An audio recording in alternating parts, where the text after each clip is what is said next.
നമസ്കാരം. അങ്ങനെ SSLCയുടെ ഫലപ്രഖ്യാപനവും കഴിഞ്ഞു. 99.7% പേർ ജയിച്ചു. അങ്ങനെ ജയിച്ച കുട്ടികൾ ഹാപ്പിയാണ്, രക്ഷിതാക്കൾ അതിലേറെ ഹാപ്പിയാണ്, അതിലേറെ ഹാപ്പിയാണ് സർക്കാരും. കേരളത്തിന്റെ യശസ് വാനോളം ഉയർന്നു. പക്ഷേ അതിനിടയിലും ആരും പറയാത്ത ഒരു കാര്യമുണ്ട്, അല്ലെങ്കിൽ ആരും ചോദിക്കാത്ത കാര്യമെന്നും പറയാം. ഈ 0.3% പേർക്ക് എന്തുപറ്റി? അവരെങ്ങനെയാണ് തോറ്റത്? അവർ പരീക്ഷ എഴുതിയില്ലായിരുന്നോ? അതോ അവർക്ക് പേന പിടിക്കാൻ പോലും അറിയില്ലായിരുന്നോ? എന്തായിരുന്നു സംഭവിച്ചത്? എല്ലാവരെയും ഇങ്ങനെ വാരിക്കോരി ജയിപ്പിച്ചു വിടുമ്പോൾ ആദ്യമൊക്കെ എല്ലാവർക്കും സന്തോഷം തോന്നും. പക്ഷേ ഇതൊരു ചതിക്കുഴിയാണെന്ന് രക്ഷിതാക്കളും വിദ്യാർത്ഥികളും അറിയുന്നത് പിന്നെയായിരിക്കും. ഉദാഹരണം സഹിതം വിവരിച്ചു തരാം.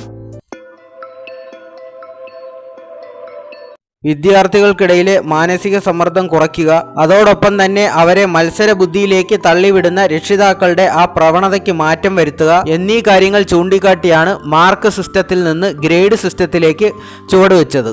ഇതോടൊപ്പം തന്നെ ഓൾ പാസ് എന്നൊരു ഫോർമുലയും കൊണ്ടുവന്നു. ഒരു 50-60 വർഷമൊക്കെ പിന്നോട്ട് സഞ്ചരിച്ചു കഴിഞ്ഞാൽ നമുക്കറിയാൻ കഴിയും, 1-ാം ക്ലാസ്സിൽ പോലും കുട്ടികളെ തോൽപ്പിക്കുമായിരുന്നു. പിന്നീട് ചാക്കീരി അഹമ്മദ് കുട്ടി സാഹിബ് മന്ത്രിയായിരുന്നപ്പോഴാണ് 1-ാം ക്ലാസ്സിൽ എല്ലാവരെയും പാസ്സാക്കുക എന്നൊരു നയം കൊണ്ടുവന്നത്. അതങ്ങനെ നീട്ടി 9-ാം ക്ലാസ് വരെ എല്ലാവരും ജയിക്കുന്ന അവസ്ഥയിലായി.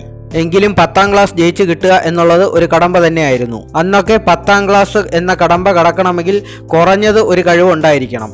10 ജയിച്ചെന്ന് പറഞ്ഞാൽ തന്നെ നാട്ടിലൊരു വിലയായിരുന്നു. അന്നൊക്കെ 10-ാം ക്ലാസ്സിൽ റാങ്ക് വാങ്ങുന്നവരുടെ പടം പോലും പത്രത്തിന്റെ 1-ാം പേജിൽ വരുമായിരുന്നു. അവിടെ നിന്നാണ് ഈ നിലവാര തകർച്ചയിലേക്കുള്ള കൂപ്പുകുത്തൽ. അർഹതയുണ്ടെങ്കിൽ 100% പേർക്കും ജയിക്കാം. ഇവിടെ ആർക്കും ഒരു വിരോധമോ അസൂയയോ ഒന്നുമില്ല. അതല്ല, മറിച്ച് അർഹതയില്ലാത്തവരെ ജയിപ്പിക്കുന്നത് തീർച്ചയായും ഒരു നിലവാര തകർച്ച തന്നെയാണ്.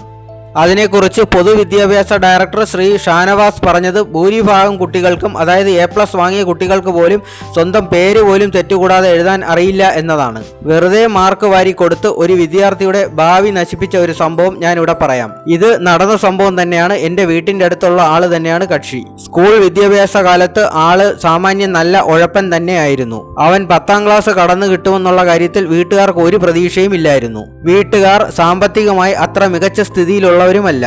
അതുകൊണ്ട് തന്നെ 10-ാം ക്ലാസ് കഴിയുമ്പോൾ അവനെ വല്ല ചെറിയ പണിക്ക് വല്ലതും വിടാനായിരുന്നു അവർ ഉദ്ദേശിച്ചിരുന്നത്. ഇതൊരു 4-5 വർഷം മുമ്പാണ് സംഭവം.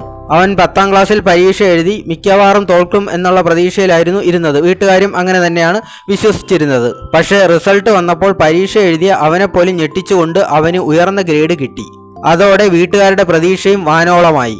ഇത്രയും നന്നായിട്ട് പഠിക്കുന്ന ഒരു വിദ്യാർത്ഥിയെ തുടർന്നും പഠിപ്പിച്ചില്ലെങ്കിൽ അത് മോശമല്ലേ എന്ന് അവർ ചിന്തിച്ചു. അങ്ങനെ പണം ഇല്ലായിരുന്നിട്ടും ലോണൊക്കെ എടുത്ത് അവനെ പോളിടെക്നിക്കിന് അവർ അയച്ചു. അവസാനം സംഭവിച്ചതെന്താണ്?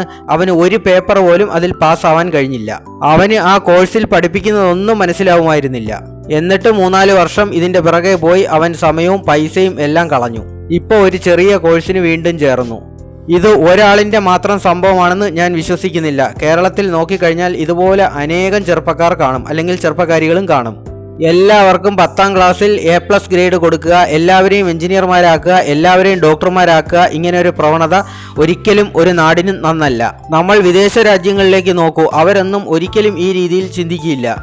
അവിടെയൊക്കെ ഉന്നത വിദ്യാഭ്യാസത്തിന് പോകുന്നവരുടെ ശതമാനം തന്നെ കുറവാണ്. പക്ഷെ പോകുന്നവർ മിടുക്കന്മാരോ മിടുക്കികളോ ആയി ജയിച്ചു വരാറുമുണ്ട്. എല്ലാവരെയും ജയിപ്പിക്കുക എന്നുള്ളത് ഡ്രൈവിംഗ് അറിഞ്ഞൂടാത്തവർക്കെല്ലാം ലൈസൻസ് കൊടുത്തു വിടുന്നത് പോലെയാണ്. അത് വെറുതെ പെട്ടിയിലിട്ട് വെച്ചേക്കാം. ഈ പ്രവണത ഒരിക്കലും നമുക്ക് ഭൂഷണമല്ല.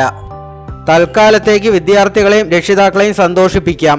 അതുപോലെ തന്നെ സർക്കാരിനൊരു PR വർക്കുമായി. ഏതായാലും 2025 മുതൽ SSLC പാസ്സാവണമെങ്കിൽ സബ്ജക്റ്റ് മിനിമം വേണമെന്നാണ് മന്ത്രി പറയുന്നത്. ആ ഒരു തീരുമാനമെങ്കിലും കുറഞ്ഞ വർഷം നടപ്പാക്കിയാൽ നന്നായിരിക്കും. പഠനകാലത്ത് തന്നെ ഒരുവൻ അല്ലെങ്കിൽ ഒരുവൾ മാനസിക സമ്മർദ്ദവും മത്സരബുദ്ധിയുമൊക്കെ നേരിടേണ്ടതായി ഉണ്ട്. എങ്കിൽ മാത്രമേ ഈ ലോകത്തിൽ അവർ അനുഭവിക്കുന്ന സമ്മർദ്ദങ്ങളെ അതിജീവിച്ച് മുന്നേറാൻ അവരെ പ്രാപ്തരാക്കുകയുള്ളൂ. നമ്മൾ കേട്ടിട്ടില്ലേ തീയിൽ കുരുത്ത സൂര്യൻ എന്നൊക്കെ? അതുപോലെ തന്നെ വിദ്യാഭ്യാസം എന്നാൽ മാൻ മേക്കിംഗ് പ്രൊസീജിയർ കൂടിയാണ്. അതായത് ഒരു ഉത്തമ പൗരനെ സൃഷ്ടിക്കുക എന്നതാണ് അർത്ഥം. അതിൻ്റെ അന്തസത്തത ഉൾക്കൊണ്ടുകൊണ്ട് മുന്നോട്ട് പോകണമെന്ന് പറഞ്ഞുകൊണ്ട് നിർത്തുന്നു. Thank you.